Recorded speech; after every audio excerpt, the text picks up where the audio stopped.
Hola libertarios, mi nombre es Giancarlo Portillo, ya me conocen, y bienvenidos a Liberty Report.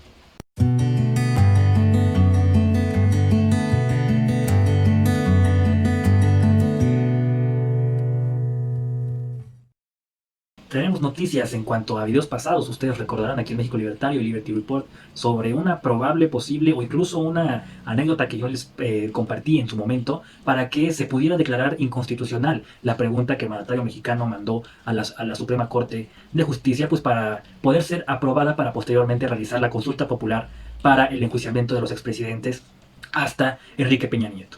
Resulta que esta pregunta era bastante ambigua, violaba el Estado de Derecho, pretendía o pretende someter a una consulta popular temas que podrían ser considerados como derechos fundamentales de los ciudadanos dentro del régimen de un Estado o de cualquier Estado. Y entonces pues hablamos de ese principio o de esa posibilidad de que fuera declarada como inconstitucional.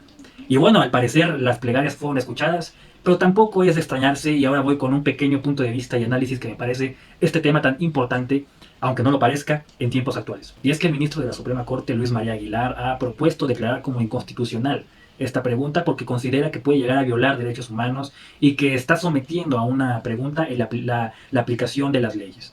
Esto ya lo habíamos dicho, sin embargo, aquí hay una jugada que me parece bastante oscura y tramposa del presidente Andrés Manuel López Obrador. Fíjense bien y piensen un poco. Este ministro entró como tal en el año 2009, en el sexenio de Calderón. Fungió también dentro de la Suprema Corte de Justicia en sexenios, en el sexenio posterior de Enrique Peña Nieto. Andrés Manuel López Obrador no es ningún idiota, señores, tiene asesores. Debe tener algún que otro asesor que le haya dicho, señor presidente, esta pregunta es susceptible de ser declarada improcedente o inconstitucional. ¿Está usted seguro de que la quiere pasar así? O alguien que con la intención le explicó lo siguiente. Si usted manda esta pregunta, es susceptible de que se la tumben. ¿Y cuál va a ser el argumento de Andrés Manuel López Obrador el día que nos levantemos con la noticia de que por fin esa pregunta fue declarada inconstitucional?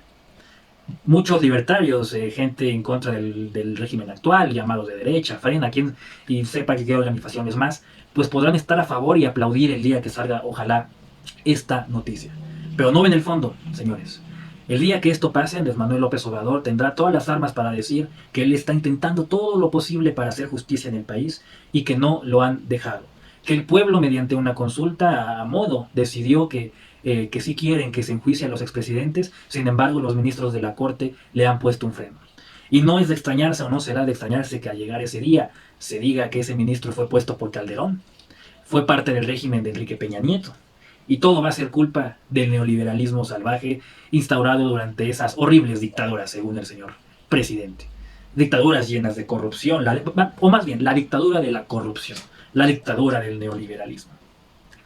Si la pregunta pasa y si no se declara inconstitucional, entonces estaríamos en el panorama de México o en un panorama en el que nos tendríamos que topar con la realidad de la cuarta transformación, basada en meras especulaciones, basada en populismo, basada en rifas que no tienen ningún sentido, ni pies ni cabeza. Todo esto va a ser un pretexto perfecto, e incluso para los seguidores del presidente Andrés Manuel López Obrador, pues ellos con la venda en los ojos van a seguir pensando que el señor presidente está intentando todo lo posible que está, o todos los medios que tiene a su alcance, cerca de sus manos, para poder hacer justicia en nuestro país. Es por eso que yo los invito a hacer la siguiente reflexión. ¿De verdad el presidente Andrés Manuel López Obrador no sabía o nunca se esperó que esto pudiera llegar a ser posible? ¿De verdad creen que el señor Andrés Manuel López Obrador era tan idiota o es tan idiota como mandar una pregunta que claramente puede ser tachada de improcedente ante la Suprema Corte, sabiendo que corría el riesgo de que lo hicieran? Pero sabiendo aún que cualquiera de las dos posibilidades, siendo que la declarara procedente o no, le iba a beneficiar para seguir manteniendo este discurso en la cuarta transformación. De declararla procedente estaríamos en una visión de la Suprema Corte en donde que considera que cualquier pregunta estúpida, ambigua y fuera de derecho puede ser sometida a una consulta popular, o cualquier tema en virtud de derechos humanos, cualquier cosa que vaya en contra de las leyes que analizamos en el video pasado sobre la consulta a los expresidentes, pues puede ser procedente. Y de declararla inconstitucional, entonces estarían dándole un arma más al presidente Andrés Manuel López Obrador para amarrarse de ese lazo neoliberal Enrique Peña Nieto y Felipe Calderón y justificar la no persecución de los delitos o los presuntos delitos cometidos por los dos exmandatarios mexicanos. Y esto en virtud de que precisamente como no es nada tonto, recordemos que ha sido rumor casi confirmado este pacto entre el presidente Enrique Peña Nieto y el presidente Andrés Manuel López Obrador, en el que pues AMLO le prometió técnicamente no perseguirlo, no hostigarlo y dejar todo atrás en el olvido a cambio pues de una pequeña ayuda en ese periodo electoral. Sabiendo esto, o no me sería de extrañar que lo haya hecho a propósito, mandar esta pregunta, sabiendo que iba a ser tumbada, sabiendo que iba a ser criticada, pero pues buscando la excusa perfecta para decir yo lo intenté, yo quise y no me dejaron. Ni hablar.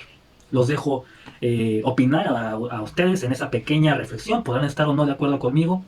No estoy diciendo que no deba ser declarada como inconstitucional. Lamentablemente sí, pero esto, más que perjudicar, va a ayudar al presidente Andrés Manuel López Obrador. Esto unido al tema de frena de estos plantones que se han hecho estos días en la plancha del Zócalo capitalino.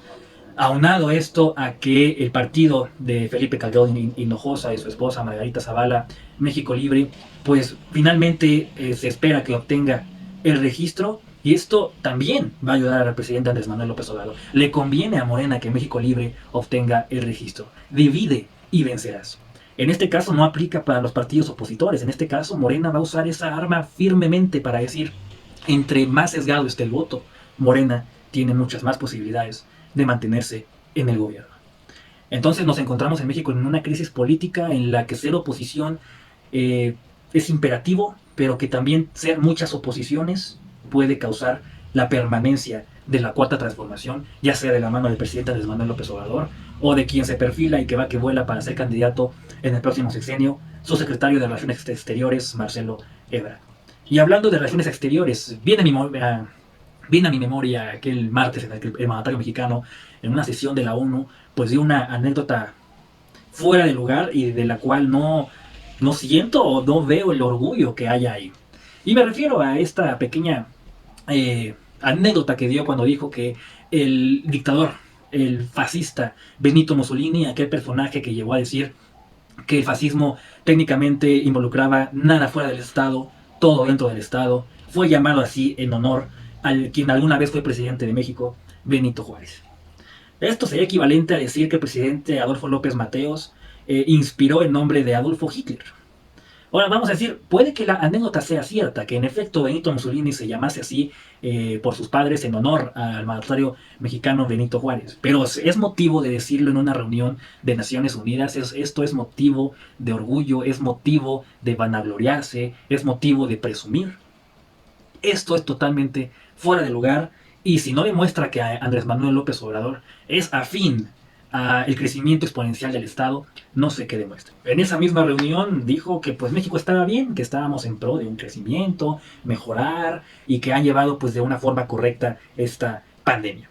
Pero pues déjenme decirles una cosa que al parecer al mandatario mexicano se le ha olvidado, y es que México actualmente es uno de los países más perjudicados por el COVID-19. Simplemente veamos, está Estados Unidos con 207,000 muertes, tenemos Brasil con 139,000, India con 92,000 y México con 75,000 muertes. Si esto no es una medida fracasada, si esto no es un mal manejo de la pandemia, entonces yo no sé qué lo sea. Y bueno, simplemente para dejarlo ahí en claro, sí, está bien que estén a favor de oposiciones, está bien que vayan a plantones de frena, está bien que apoyen partidos. Pues no me gustaría como libertario tendiente a la reducción mínima del Estado, incluso a su desaparición, decir que hay partidos que son buenos o partidos que son mejores. Pero bueno, hay partidos que son menos peores, y tampoco considero que esté mal apoyar un partido como lo podría ser México Libre o las únicas posibles oposiciones, pero también no hay que cerrar los ojos, no hay que creer al presidente mexicano idiota, hay que ver más allá de lo que tenemos a la vista, hay que ser un poco más profundos en cuanto a la crítica. Y bueno, el video de hoy consistió principalmente en dar este punto de vista o este trasfondo político que me parecía todo este embrollo de la consulta popular, todo este embrollo de esta pregunta que el ministro Luis pues está pidiendo sea declarada como inconstitucional. Hay que esperar entonces a los próximos días, a las próximas semanas, a ver qué pasa, pero pues no me extrañaría que sucediera lo que ya a lo largo de este video he dicho. Mi nombre es Giancarlo Portillo, esto fue Liberty Report, y a nombre de todo mi equipo, de mis compañeros, de todos los que conformamos México Libertario, Liberty Report y demás organizaciones hermanas que apoyan en la batalla de las ideas de la libertad, en lo político, en lo económico, en lo cultural y demás, les pido y les agradecería que nos siguieran en nuestras redes sociales, que compartieran los videos. Hacemos muchas cosas, eventos, debates, conversatorios, conferencias en pro de las ideas de la libertad. ¡Viva la libertad!